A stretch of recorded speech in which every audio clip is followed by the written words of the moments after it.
Okay, students. Now the next topic is in long run industry supply curve. So we will see here what is the shape of supply curve in long run, or we can say industry supply curve in long run. Okay. So in long run, industry supply curve is horizontal straight line. Okay, it is supply curve. So in long run, industry supply curve. I am not talking about individual supply curve. Neither I am talking about firm supply curve. Okay, it is industry supply curve.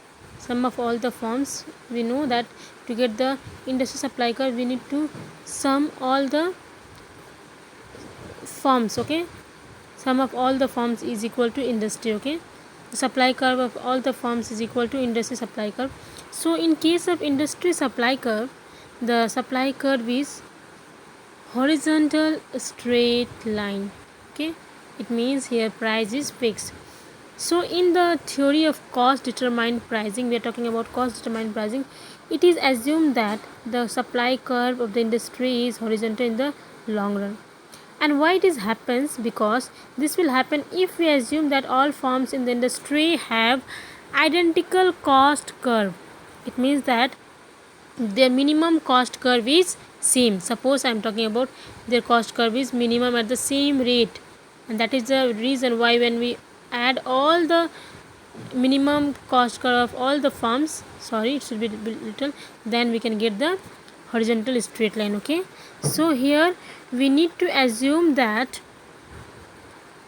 all the firms in the industry have identical cost curve, first thing, and then all the firms produces at the lowest point of their LSC curve, means long run average cost. In long run average cost, we know that it is U shape. Okay, so if all the firms produces at the minimum low cost and everyone has identical cost curve, then that's why industry supply curve is a horizontal straight line. So now in this case, it is said that it is perfectly elastic. Okay, it is perfectly elastic because here only supply curve is changing, increasing, either increasing or decreasing, but the price is fixed. So with the price fixed, there is a changes in supply curve. And also from this above analysis, it is seen that even if the supply curve of the firm is upward rising, okay, the supply curve of the industry may be horizontal.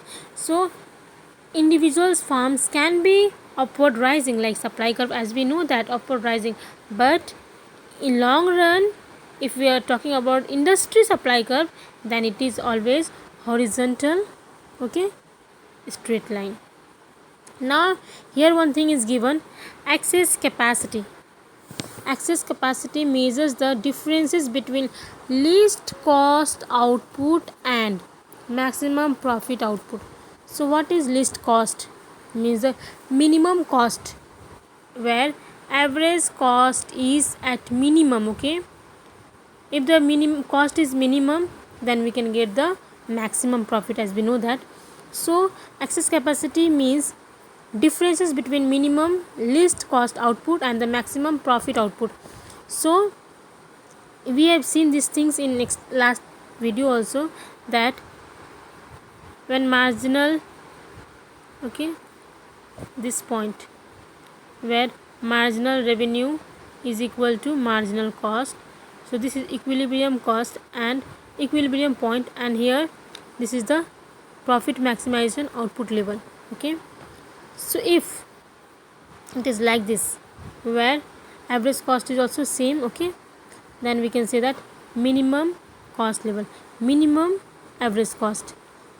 I mean to say that this is excess capacity. This excess capacity means least output cost minus profit maximization output level. There may be chances that the average cost at minimum is different than the profit maximization output. So what is the difference? That difference is known as the excess capacity. So least cost output I have written here means minimum profit at LSC, sorry, minimum point of LSC, long average cost, and maximum profit output is, that is MC is equal to MR. This is maximum profit output. Okay, and the least cost output means the level of output where the average cost is minimum. So difference between that is known as excess capacity. Hope you all understood. In case if you still have any doubt, you can ask me personally. Thank you.